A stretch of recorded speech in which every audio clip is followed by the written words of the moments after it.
ఇలా మెదక్ ఉమ్మడి జిల్లా రాజకీయ వ్యవహారాల కమిటీ సమావేశం రాష్ట్రంలో ఏ రకంగా అయితే పిహెచ్ సమావేశాలు జరుగుతాయో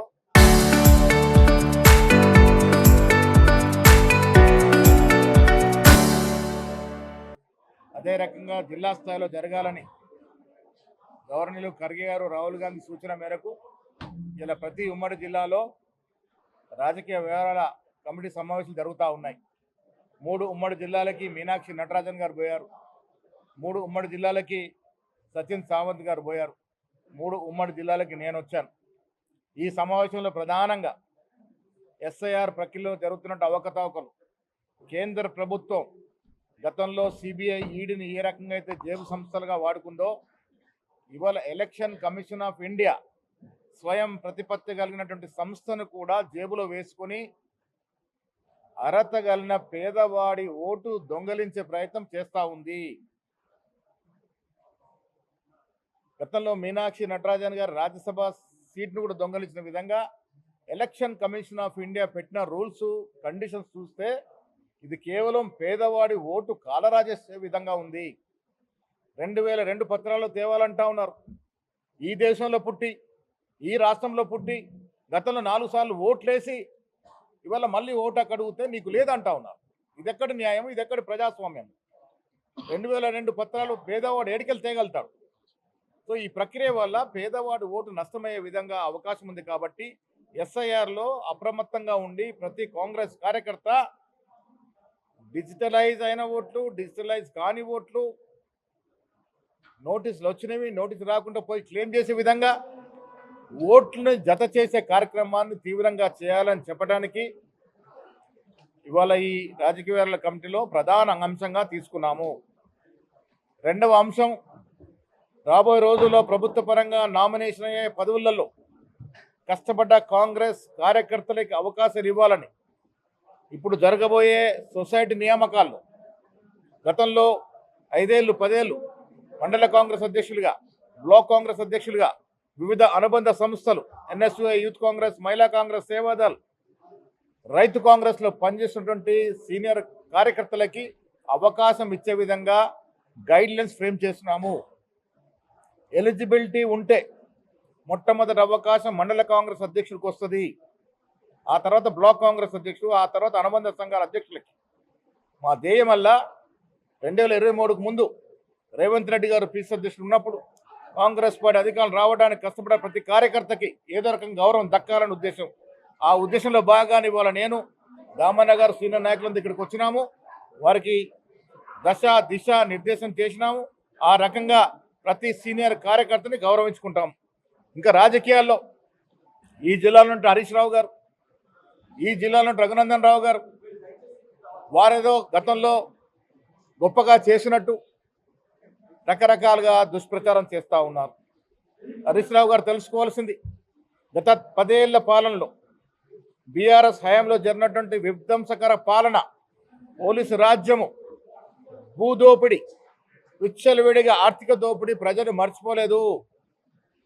మల్లన్న సాగర్ విషయంలో మీరు తొక్కించినటువంటి వైనం, అర్ధరాత్రులు ఈడ్చుకెళ్ళి అరెస్ట్ చేసినటువంటి వైనం, ఏళ్ల తరబడి కేసులు నడిచినటువంటి వైనవాన్ని మర్చిపోలేదు. మీరు విధ్వంసకర పాలన జరిపినారు కాబట్టి మిమ్మల్ని ప్రజలు పారదోలినారు. ఇలా మా ప్రభుత్వం ప్రజలకు కావాల్సిన సంక్షేమం ఇస్తూ ఉంది, ప్రజలకు రావాల్సిన అభివృద్ధి తీసుకొస్తూ ఉంది. సన్నబియ్యం కార్యక్రమం ఈ దేశంలో ఒక చరిత్రాత్మక కార్యక్రమం. ఇందిరమ్మ ఇల్లు పేదవాడి కళని సాకారం చేసే కార్యక్రమం.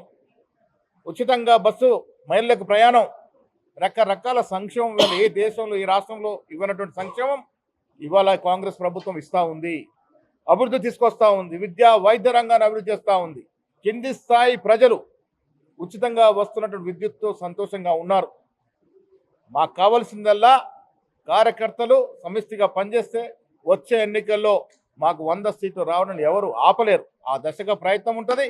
రఘునందన్ రావు గారు మాట్లాడుతూ ఉన్నారు. రఘునందన్ రావు గారు చెప్తా ఉన్నారు, 8 మంది ఎంపీలు ఉన్నారు, మీరు ఏ ప్రాజెక్టు తీసుకొచ్చారు రాష్ట్రానికి?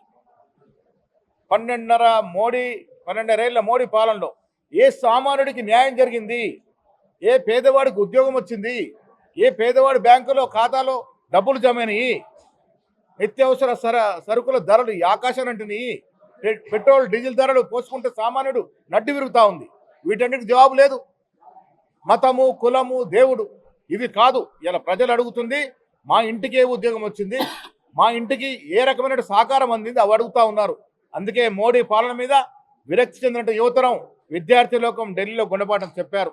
ఇదే వచ్చే ఎన్నికలు జరగబోతా ఉంది. జన్జీ ఉద్యమం, రాహుల్ గాంధీ సహకారం మనం చూసాం. మోడీ భ్రమలు తొలగిపోయినాయి. మోడీ వల్ల ఈ దేశానికి ఏమీ లాభం రాదు, నష్టం తప్ప అనేది ఇలా ప్రజలకు అర్థమైంది కాబట్టే తిరగబడుతున్నటువంటి పరిస్థితి. వచ్చే రోజుల్లో మోడీ ఇంటికి పోక తప్పదు. ఈ రాష్ట్రంలో బీఆర్ఎస్ పార్టీ కనుమరుగవక తప్పదు. కొండా సురేఖ అంశము డిసిప్లినరీ కమిటీ పరిపూర్ణంగా పరిశీలిస్తూ ఉంది. ఇదివరకే ప్రిలిమినరీ రిపోర్టు ఏఐసిసికి మాకు పంపినారు. డీటెయిల్ రిపోర్ట్ వచ్చిన తర్వాత ఏఐసిసి పెద్దలు దీని మీద నిర్ణయం తీసుకుంటారు. ఎవరికి కూడా 100% న్యాయం చేయలేం. కొంత 10 మందిలో 8 మందికి లాభం జరిగి ఇద్దరికి జరగకుండా నిరుత్సాహిస్తూ ఉంటుంది. అది కూడా సమానంగా ఇచ్చే ప్రయత్నం చేస్తూ ఉన్నాం. నేను వాస్తవాలు మాట్లాడతాను.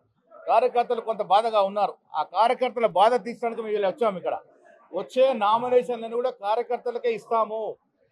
వారికి సముచిత గౌరవం ఇచ్చి ఆదుకుంటాం.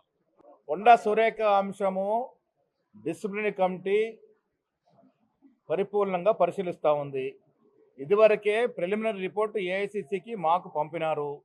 డీటెయిల్ రిపోర్ట్ వచ్చిన తర్వాత ఏఐసిసి పెద్దలు దీని మీద నిర్ణయం తీసుకుంటారు. ఎవరికి కూడా 100% న్యాయం చేయలేం. కొంత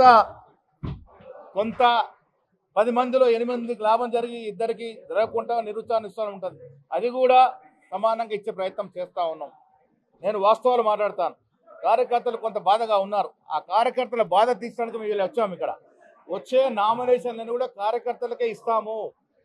వారికి సముచిత గౌరవం ఇచ్చి ఆదుకుంటాం. కొండా సురేఖ అంశము డిసిప్లినరీ కమిటీ పరిపూర్ణంగా పరిశీలిస్తూ ఉంది. ఇదివరకే ప్రిలిమినరీ రిపోర్టు ఏఐసిసికి మాకు పంపినారు. డీటెయిల్ రిపోర్ట్ వచ్చిన తర్వాత ఏఐసిసి పెద్దలు దీని మీద నిర్ణయం తీసుకుంటారు. ఎవరికి కూడా 100% న్యాయం చేయలేం. కొంత 10 మందిలో 8 మందికి లాభం జరిగి ఇద్దరికి జరగకుండా నిరుత్సాహిస్తూ ఉంటుంది. అది కూడా సమానంగా ఇచ్చే ప్రయత్నం చేస్తూ ఉన్నాం. నేను వాస్తవాలు మాట్లాడతాను.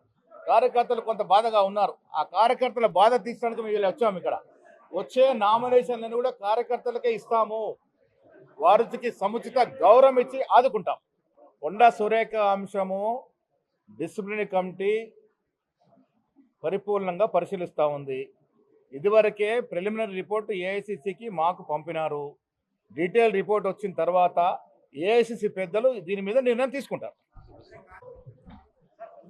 ఎవరికి కూడా 100% న్యాయం చేయలేం. కొంత 10 మందిలో 8 మందికి లాభం జరిగి ఇద్దరికి జరగకుండా నిరుత్సాహిస్తూ ఉంటుంది. అది కూడా సమానంగా ఇచ్చే ప్రయత్నం చేస్తూ ఉన్నాం. నేను వాస్తవాలు మాట్లాడతాను. కార్యకర్తలు కొంత బాధగా ఉన్నారు. ఆ కార్యకర్తల బాధ తీర్చడానికి మేము వచ్చాము. ఇక్కడ వచ్చే నామినేషన్లను కూడా కార్యకర్తలకే ఇస్తాము. వారికి సముచిత గౌరవం ఇచ్చి ఆదుకుంటాం.